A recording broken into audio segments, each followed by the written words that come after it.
Lawrence Kihanya again with that is Kenyan music, only urban music when it comes to the international scene.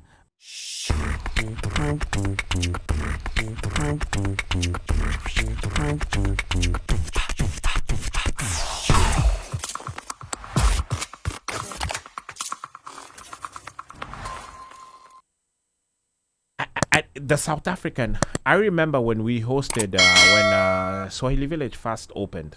I think it was within year one or something. Yeah, there was some South African DJ who came from, I think either New York or came from SA. I'm not sure which it was. But the minute that person was coming, yeah, the crowd that came, Swahili Village ilikuwa imejaa na muziki ilikuwa na gonga, and I think I was there to the point where you felt the floor. You remember the floor was shaking? Yes, it was shaking. Actually shaking and vibrating. I actually felt like something is going to happen. Yes, here. as we knew, hapa tunaingia chini. Yes. We are gone. And it was bumping. It was full. I was like, wow. Then remember, there are those other DJs. Those two, they called, is it Major League? There are those two. There are those two DJs who've been going. They even came and performed at Fire Station. Major Lazer.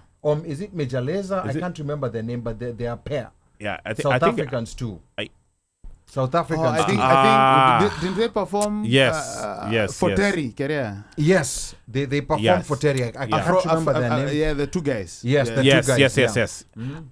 And you see the crowd. I think it was after the rugby, the Kerea All Blacks versus. Yes, there was a rugby game, and that's a time. It was a time when we were slowly getting out of the pandemic. It was we were slowly getting out of the pandemic. But I mean, the thing with South Africans, you see those crowds. But the thing about South Africans is that they're willing to take risks, because who would have thought of an Uncle Waffles, like 10 years ago. But Ali, you say they are taking risks. This is a Chile who was just a DJ, but because you now want to stand out and be then unique. Guess what? Yeah. You now have dancers who you dance with, by the way. It's choreographed, right? So you're DJing, then at some point you leave DJing, you come to dance, and you probably even have a backup DJ who's working tracks for you. Yeah. And by the way, she produces her own tracks as well. So it's not like so much that she may be playing, everybody else's stuff. No, she's also playing her own music. So she's going to make money as a DJ. She's going to make money as a producer. She's going to make money as an entertainer. So you have to pay her for all those roles. Okay. And you know that for sure if she's coming in, she's going to take this thing to another level. Okay. So the organicness of Amapiano, yes, it's there, the South Africans. But back to the Nigerians, they push their music and they're pushing it. And we as Kenyans, the hashtag is no longer enough.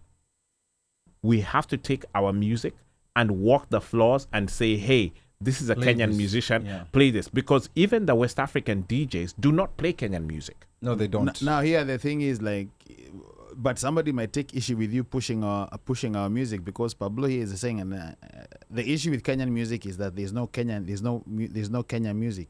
Kenyan music copies beats, sounds, etc. from different countries. That's hence bullshit. We cannot specifically point out what is Kenyan music.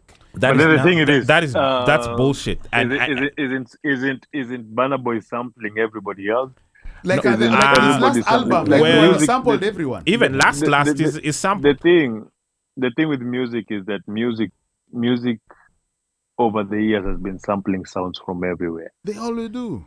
Okay, let's read some comments. Kenyan music to me, that is a wrong statement. That's the thing. That's the beauty of it. I don't know why people insist that Kenya should have one specific sound.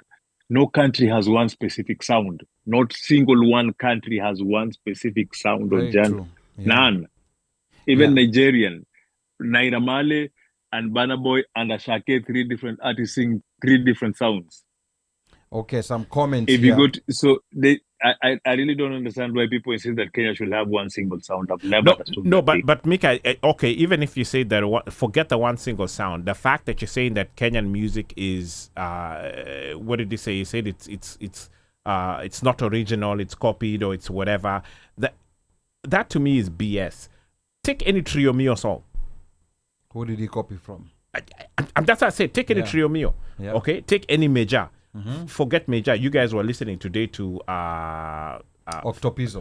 Octopizo. Yeah. I think Watu I wanataka played muimbe traditional dances kuna huko. Fena akona nini mpya. Ulicheza I didn't play the Fena song. No. Fena played with You played career Under the Influence. yes. You played Under the Yes, Influence. Under the Influence. But Fena has a new song with Yes. Okelo Max.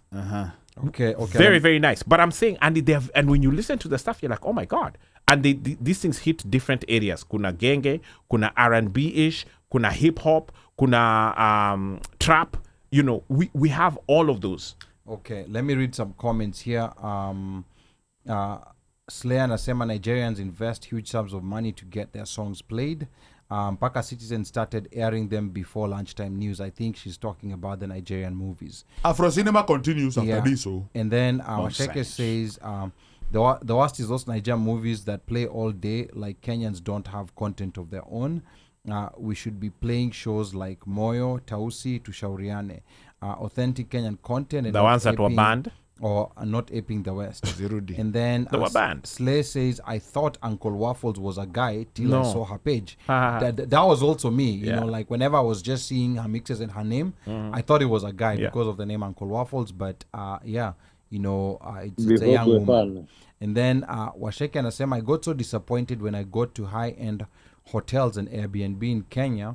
They look just like any other hotel in America. We seem to not have pride in our things. And then Philaroom says, Ata Prince Inda na Bahati walikuwa na sound fiti ile song ya Adhiambo. Yeah, I mean, that was an amazing song. And then Lawrence Kihanya again with that, is Kenyan music only urban music when it comes to the international scene? And I think what I can tell Babahanya here is on the international scene is whatever will sell.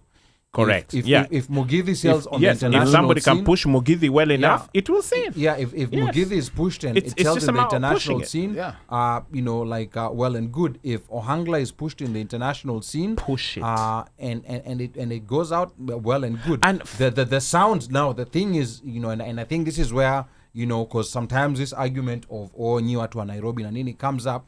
The thing is that the Kenyan sound that sold outside the borders was Kapuka, ile akina Isa, and then now this Gengeton. These are the ones, Genge and Gengeton. These are the sounds that have that did sell to a certain extent outside the borders. And here's the other interesting thing. When you look at most countries, you know, like urban music, for one reason or another, tends to have an advantage. That tends to be the music that sells to other places. You know, like if you look at South America, for example, there was a time when reggaeton was popular. Correct. Yeah, yes. they have a lot of different sounds, you know, like in those countries, but this was an urban sound that went out and it blew up. So there is, you know, like an allure, you know, like to their urbanity. And even when people Mupende musipende. Yeah, even when people hip-hop. come, yeah, even hip hop, you know, like it was mostly, it was supposed to be, you know, you know what, 5 o'clock, I'm hungry, whatever. Yes, even I know. reggae. I know it's mostly, you know, like it's mostly this urban music that tends to sell. So I think, you know, like people, I know people sometimes feel some type of way, you know, like when they hear about Genge music, but I think it's the same thing. If Mugithi can sell, I mean, people will be there and they'll be tuned into it. They'll be listening. So this is again a discussion that it will never end. All these music genres, our traditional music genres or the non-urban music, do very, very well in festivals as well as these circuits. When I say the circuits, I mean like shows or different cities, or like you know, like the festivals, you know, like let's say like Kina Jabali, when they like ikifika like around almost summertime, there's a circuit that our wanapiga wanaenda makina New Orleans, makina Nini, all kinds of, you know, cities. funny places where guys, you know, where they play bluegrass. Guys who listen to bluegrass will listen to Mugithi. You know what I'm saying? Yeah. And